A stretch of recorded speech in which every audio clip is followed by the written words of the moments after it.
Hello, everyone, and welcome to the showdown between the Warriors of Chaos, led by Archaon the Sometimes Chosen, and the High Elves, who are going to be led by Doctor Strange. So let's jump right into this match, guys, and have some fun. So in this match, I really wanted to try using Archaon as a combat lord. As such, you can see he does not have any lore fire abilities. He does have the Crown of Domination, which gives immunity to psychology, which is actually pretty good against like Star Dragons and Phoenixes and things like that, which you can see in this matchup. And on top of that, he does have the Slayer of Kings, which gives him 60% weapon damage, 60% armor piercing damage, and also a pretty substantial augmentation to his splash attack. So we have Archaon as a combat lord, and he's pretty decent against High Elves. He can hunt down Teclis. He's relatively, well, I guess he's not quick as far as mounted units go, but 66 speed, so if your opponent's not paying attention and you can get a charge off, he has a charge bonus of 97, 571 weapon strength. He does magic. So if he's fighting against Dragon Princes, yeah, he doesn't actually do fire damage, so he'll still do okay against Dragon Princes. But, you know, I feel like he might have a bit of a niche as a combat slash support lord. So rather than bringing him with lore of fire, you just bring him as a combat lord like this. And I think it only costs like 21 or 2200 gold, so it's really not that bad of a deal. You have him in the front line, giving immunity to psychology, trying to snipe enemy characters, and perhaps he'll find his niche there. On top of that, we do have Lore of Death. We have a caster here with the Fate of Buna and Spirit Leech, so he's going to be using Fate of Buna on Dragon Princes and Sword Masters and those very elite infantry that the High Elves do often bring here. On top of that, we have a front line of Chosen with great weapons. So since I had Archaon, I wanted to kind of stay in character and go a little bit more elite. So we do have some Chosen with great weapons here who currently have 102 leadership because of the Crown of Domination. So I guess their base is actually, is it really that high? 98? Damn, that is really good leadership. So two groups of Chosen. We have some Chaos Marauders just to kind of pad our numbers a little bit. And the Marauders, you can use them to just fight Spearmen to a standstill. You can use them to kind of go in the back line and chase archers. Just kind of a nice utility unit to have. It's very similar, you know, if you play 40k, for example, and you play the, the Chaos armies, it's very useful to have like a lot of cultists just to do kind of menial tasks like pressure the back line or hold objectives, things like that. Very similar with Chaos Marauders here. We have a Shaggoth here. We have a Dragon Ogre, definitely very good against the big monsters. You definitely need to bring some anti-large in case they go Dragon heavy. We have a Armored Chaos Troll. So this is something I wanted to experiment with to see how they would do, but it is risky, but 110 armor, they should be somewhat safe against, Archer Fire from the High Elves. But against like Phoenix Guard and Spearmen, they definitely will not do too well. We got some Hounds on the far side here. On the high ground, we also have some Chaos Knights, and they're going to be supported by some Chaos Poison Warhounds. So for my opponent, the tail of the tape. He does have an Eagle Claw Bolt Thrower here, which will do okay. I guess having one isn't bad in this matchup, just to kind of sit it and have it shoot at like Kolak or Shaggoths or something else. So I definitely think that's kind of a cool niche pick. Front line of very elite Swordmasters. So I wasn't expecting this much stopping power, and honestly, his front line is going to crush mine. 3 Swordmasters can easily get through 2 Chosen, especially with Teclis supporting with Regrowth and Enfeebling Foe. So it's going to be pretty spooky. He has a couple of groups of Lothran Sea Guard, which are pretty standalone. If Chaos Knights charge them and they're braced for it, they're going to be pretty durable, anti-large, but against Hounds, they do take a lot of damage. So hopefully I can get my Chaos Hounds on those guys. He does also have one of my favorite synergies in the High Elf Army roster. He has Teclis and 2 Nobles. So the Nobles, anti-large AP, and then he also does have Teclis with the net, so you can really goon out Chaos Lords or pretty much any other Lord or large target. So this is, I think, the most competitive setup for the High Elf Elite choices. 2 Phoenix Guard in the back, and that's pretty much it. So without further ado, guys, let's get this show on the road. So right now you can see over here, I'm going to be having my Chaos Poison Warhounds come around the flank, looking for an opportunity, probably be scurrying up into that forest. He does also have the Swordmasters of Hoth here in the front line, who I could potentially charge with the Chaos Knights. And it's not a bad idea to do if like their flanks are really well protected. Like sometimes it's good to just charge up the front. But one thing I didn't notice this game is that he actually had Benedict Cumberbatch in the forest. Or Doctor Strange, as we called him in the introduction. So that's a little bit scary because for some reason I thought he had Tyrion. I was like, oh, okay, I don't have to worry about Nets of Ammontok or anything. So I definitely need to be wary of that as the game progresses. Well, I needed to have been. So the Chaos Warriors are going to be pushing forward. You can see the Bolt Throwers are shooting into my Chosen. It looks like they were shooting at the Chosen. They might have been going after some of these Chaos Marauders. I think my opponent ends up switching it and just shooting at the Shaggoth here in a moment. So on the far side, I actually get my Hounds around the back, and I get a free little engagement on these Lothran Sea Guard, which is going to be nice. And their bonus versus large is not going to apply to Hounds because Hounds are technically infantry sized. So this is a really good grab for me. I get some free damage, but the Hounds have horrid leadership. Like they barely taken any damage, and they're just getting ready to waver en route. That's a little bit unfortunate, but I would say the HP damage I did was good. And on the far side, I get a similar situation, but the Poison Hounds are a little bit more durable because they are going to poison their opponents, hence lowering their stats. So I get there, and the Lothran Sea Guard are taking quite a bit of damage, definitely favoring my Hounds out of the gate. So I tried to get a free charge in the front to just pull back immediately, but I didn't see Teclis, and my opponent did get a net of Ammontok. So he's able to lock me down here, and I'm taking massive casualties on these Chaos Knights. Swordmasters already have really good AP, but the Phoenix Guard kind of saturated in their numbers, have anti-large, so a huge blunder for me early in the game. He has his 2 Nobles, so very well played my opponent there, kind of catching me out of my element. In the meantime, I do get a Fated unit on these Swordmasters here, and my Chosen in the front line are going to be fighting. So the Chosen, this is a good situation. I mean, they're fighting enemy elite troops, and they're really going to pay for themselves here. I mean, I'm undoubtedly going to get overrun because he has so much stuff, and I'll probably have to win the game in other ways, but it's still nice to have those Chosen working on those appropriate units. And you can see the fighting that's already happened henceforth. The 60 Chosen here, I've put a massive dent in these Phoenix Guard because I actually Fated unit these Swordmasters, so really paying their dues in this elite versus elite matchup. The Shaggoth is going to be going in against the Swordmasters. Obviously, they don't have anti-large, so getting that solid AP damage on those guys and Fear and Terror is going to be good. But my opponent does respond in kind with these Phoenix Guard. He also has some pretty good Overwatch with those Lothran Sea Guard, but the Hounds did a really good job. Look how much damage they did. So I did get some of my Marauders up and around. I kind of snuck them through, and my opponent went very elite, so I'm definitely going to have the numbers game. Well, I guess kind of. I have some elite troops as well, but still, I get around there, and those Marauders will definitely be able to put a huge dent in those Lothran Sea Guard, if not kill them. So my Chaos Knights do rally there, which is going to be nice. Archaon was in a bit of a bad situation. My opponent did use Enfeebling Foe. I was trying to get in there and maybe get a good charge on those nobles while my troops were still fighting, but I'm like, hey, I'm going to go after Teclis to see if I can get him. But again, I wasn't expecting Nets to come off cooldown that quickly, but I just kind of misjudged it. So Archaon does get trapped here. Nets with the M-Top coming in. He does have his 2 nobles, so he gets a great charge. This is like the dream situation for the High Elf. He probably has a fat chub right now. But Archaon is a very powerful combatant, and people often forget that. So Slayer of Kings, 889 weapon strength, coming in hot. And these nobles are definitely going to start getting spanked by Archaon. So Archaon does have some Chaos Knights supporting him, which is going to be good. And you can also see a Fiery Convocation going down in the background, but I did see it coming and was able to dodge it. It looks like it ended up hitting a couple of my troops and maybe some of his as well. But the frontline engagement is a complete monster match. The High Elf Infantry just ran me over. You can just see the bounce power heavily in my opponent's favor. My Chosen and my Trolls, which, I don't know, I was just kind of experimenting with them. They really got wrecked. I couldn't find a home for them. We did some good damage, though. A lot of his elite troops are very tattered. My Shaggoth is in good shape. And Archaon is just going to town on this noble back here. The noble is just taking a ton of damage. Archaon with the Slayer of Kings is obviously one of probably the strongest duelists in the game. And yeah, so Archaon really performing very well so far. And look at that hit on that noble. That just took him down like 25% of his HP. My opponent does respond with the regrowth, which is probably going to keep him alive. But the physical resist from the regrowth actually won't do anything because Archaon does magic damage. So my Shaggoth is able to outmaneuver his massive blob of infantry over here who are chasing me down.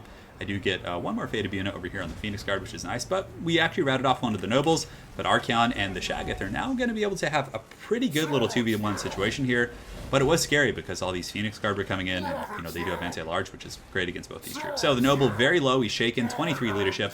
Archaon Slayer of Kings is now gone, but again, he still hits like a truck, so we're just kind of fighting, and I figured if I could get rid of his nobles, I could have some flexibility. He won't then have the mobility to hunt down Archaon, and I can go after targets with impunity. So the Shaggoth here is going to be chasing down this noble here with about 300 HP, and he gets clubbed by the Dragon Ogre Shaggoth, and down he goes. So one of the anti-large options is now gone for my opponent, and we should be able to kind of chase down some of the others. So you can see the noble trying to flee, but Archaon, when he gets that acceleration, he can go pretty quick. The noble definitely has some horsemanship skills, and he's going to be putting the moves on me, so I'm like, okay, we will live to fight another day. So my Trolls are rallying here. I have some Chosen coming back from the far side. Bounce of power a little bit more even after killing that noble, but still in my opponent's favor for sure. But my Hound's in the back doing a really good job. He's feasting on these Lothran Sea Guard. He actually racked up 53 kills, which is so good against the High Elves. I also had some Chaos Marauders who came back from routing over here in the forest and were able to re-engage and help out a little bit. My opponent still has a lot of stuff, so basically I'm just trying to snipe out this noble, so I get a good kind of maneuvering there. I'm able to use the Chaos Trolls to pin down the noble, and from there, the Shaggoth. Oh, the Shaggoth's just 2 for 2 on those world beatings. We're able to get him down. My opponent dropping Nets and the Talk, which is going to be really tough. It's going to make my Shaggoth take a ton of damage from these very elite halberds, these Phoenix Guard. But Archaon's on the loose, so Archaon is still kind of scurrying about in really good health here. He's confident, very tired. Well, I guess he's eager, not confident, but he's in pretty good shape. So my opponent using Teclis just to charge down some of these Chosen. Obviously not a good fight for Teclis, but they're so beat up that any sort of charge or leadership modifiers are really going to chase them. So the Chosen are fleeing in front of the Lord of the End Times, definitely an embarrassment to the Chaos Gods, and Archaon, the Ever-Chosen, is now on the hunt. So I got a lot of my Hounds back, and I was like, I'm going to kill all his ranged units just to make sure, I wasn't taking any fire when I was kiting and skirmishing. So the Hounds get over there and start feasting on the Lothran Sea Guard. You can see that I'm surrounded, and Archaon comes in and just does a ton of work. Again, that charge bonus of 97 is going to be very powerful. He still has his Frenzy. He is ready to party. So I do have some Chaos Marauders coming back from the other side of the battlefield. Looks like they're routed to the forest, so I think I was just trying to get on the Lothran Sea Guard or maybe support my Shaggoth and Archaon as I try and get a little bit more damage in. Bounce power is still in my opponent's favor by, about like 8 to 10%. And you can see Archaon coming in and getting a good charge, and he actually has really good penetration. I've noticed that about Archaon. Like, sometimes like horse leaders just kind of run through 1 or 2 infantry units, but Archaon seems to get through quite a few with that charge. I don't know if they gave him a mass increase, but So he gets in there. We're able to tear out some of the Swordmasters of Hoth, which is nice. You can also see my Dragon Ogre Shaggoth taking a lot of work there. Definitely not good. I need that with Archaon to kind of maybe tear out this big blob of infantry. My Marauders coming back down the hill. I was trying to get on that Eagle Claw Bolt Thrower because that thing was just teeing off on my Dragon Ogre. And the Trolls, as you guys know, do have regeneration, so they will be coming back to the battlefield a little bit more healthy. So I didn't have enough Winds of Magic for another Fate of Buna, so I ended up using a Spirit Leech right here, and it still does okay. It's very similar to like the Witch Hunter's Accusation. But my Shaggoth, I was hoping to just get in there and maybe get a few attacks, but unfortunately he kind of overextended when he charged in, and it looks like he's going to be wavering. So Archaon coming down the hill, and look at this. Archaon is just a lawnmower right now. He's just getting in there, just going through these high elves. The Lord of the End Times definitely, for once, living up to his name. So he literally just rides through that entire formation, probably gets a couple kills, and did pretty well for himself. So I was very happy with that performance. The Shaggoth, unfortunately, is routed. Teclis is going to be chasing it, but I do have my Chaos Sorcerer. So the Chaos Sorcerer on Overwatch on this hill right here, sitting at 17 leadership, which is surprising considering how beat up he is. But I do see the Shaggoth. I'm like, this Shaggoth is still, has a lot of fight left in him. So if I can rally and save him with my Chaos Sorcerer, that could be very good for me. So right now, my Chaos Sorcerer does jump back in, jumps on Teclis, and that's going to allow my Shaggoth to probably rally here. And the Sorcerer is pretty strong. 42, 40, 90 armor as well. Definitely better combat stats than Teclis. So he's going to be able to kind of hold his own here for a moment. And Archaon is just kind of looking for an opportunity to strike, but these Trolls, the heroes of the Chaos Gods, are going to be fighting in here and buying time. So all my opponent's infantry are very slow. They're going to be dealing with the Chaos Trolls, and you can see they actually shatter. But this is really good because my Hounds came back from rally. Teclis is actually trying to get away, but the Hounds get a nice surround on him. The Shaggoth is able to get in there and get a nice attack. So Teclis is getting very low. Balance of power very heavily in my opponent's favor. But if we can take out Benedict Cumberbatch here, this is going to be huge. So this definitely looks like a huge mismatch. You can see Archaon just being a total Chad right here. He's going to try his best to take out Teclis. So Teclis is terrified. Archaon and the Hounds are right on to 6.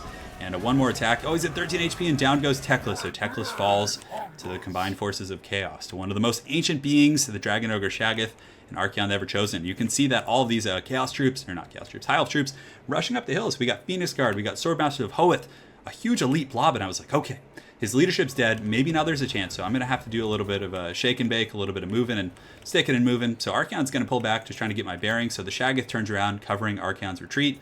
He's able to get a few attacks in there, but obviously he's not in the best health. So Archaon is the one who needs to probably take the brunt of this. So he's going to go in there and do some fighting. So he jumps in there, able to knock back a few of those guys. And I do have the Slayer of Kings coming up. So that's going to be giving me huge flash damage. So now this is just a fight, a desperate fight here in the forest. And Archaon doesn't quite have Slayer of Kings. So I think I was just trying to get in there, fight a little bit, wait for the charge bonus to wear off, and then come back in, get the Slayer of Kings active, and go from there. So Archaon's pulling back. You can see the Shaggoth and company going in, but right here, I decided to commit to the fight. So I use standard die. I'm like, okay, I'm not gonna just cycle charge all day. I want to sit and fight for a good minute here and use the Slayer of Kings and really get that benefit, that splash damage. You see Archaon up to 21 kills. So let's see how he does here in the pocket. So Archaon just fighting and not taking that much damage. He's actually pretty durable, has really high melee defense right now. He has 87 actually, so he's basically like Norgumlink's Ironbreakers. My Dragon Ogre Shaggoth, though, I did have to pull back, so I was like, hey, I actually routed off a group of somewhat healthy infantry with 20 models, so let's go fight them, and Archaon can kind of just be the Lord of the End Times. You can fight here in the pit, and you can see that splash damage while the Slayer of Kings is active is pretty substantial. He's able to knock those guys around quite a bit, and we still have Terror with the Shaggoth, so as long as the Shaggoth lives, I think we're going to have a decent little chance here. So unfortunately, it does actually rout, right as I say that, with 34 HP. So, and it's still going, so Archaon definitely motivating this Dragon Ogre, and you can see he gets in there, and he's actually able to jump on the Swordmasters, which, everything counts. This battle is so darn close. I need to finish off every unit I possibly can to have a chance of winning, and you can see the Shaggoth with its 34 HP, really 1 or 2 attacks from these guys would have been able to finish it. In the meantime, Archaon on the high ground still fighting. He's confident, but he is surrounded, and he's just like cleaving these guys asunder. Up to 49 kills. I think he had like 7 or 8 when he first started fighting them, so definitely getting quite a bit against these very elite troops. And then the Dragon Ogre Shaggoth, in one last desperate attempt to save his lord, does come in, but is impaled by the halberds and falls. So man, what an incredibly close fight. You can see Archaon, the Ever Chosen, is in here with 2400 HP, just getting those good attacks. Some of these bolt throwers are wavering here, but these elite high elf troops are still 47. So that was incredibly stressful. So Archaon's still just kind of fighting a very, very grindy situation here. And I think these are Swordmasters. So now that the halberds actually broke off, I was like spam clicking them. I was like, kill the halberds, kill the halberds. Because Archaon, can definitely do much better against Swordmasters because they don't have bonus versus large. He is a large entity when he's on a horse, so they're going to miss out on a lot of their stopping power. So Archaon right now, when you're in this type of a situation, you can see a group of halberds coming back. I'm like, I need to finish this. I cannot play that game. So Archaon coming in there and getting a great charge. Looks like he takes that guy just went straight up in the air. That was so ridiculous. So getting some really good damage. They're at -2 leadership. I wanted to shout at them. I was like, we need to put these guys down, because this is the one group that, if they fought, might even be able to kill Archaon at this point. So they're broken off. I'm like, okay, now I can go for the goodies.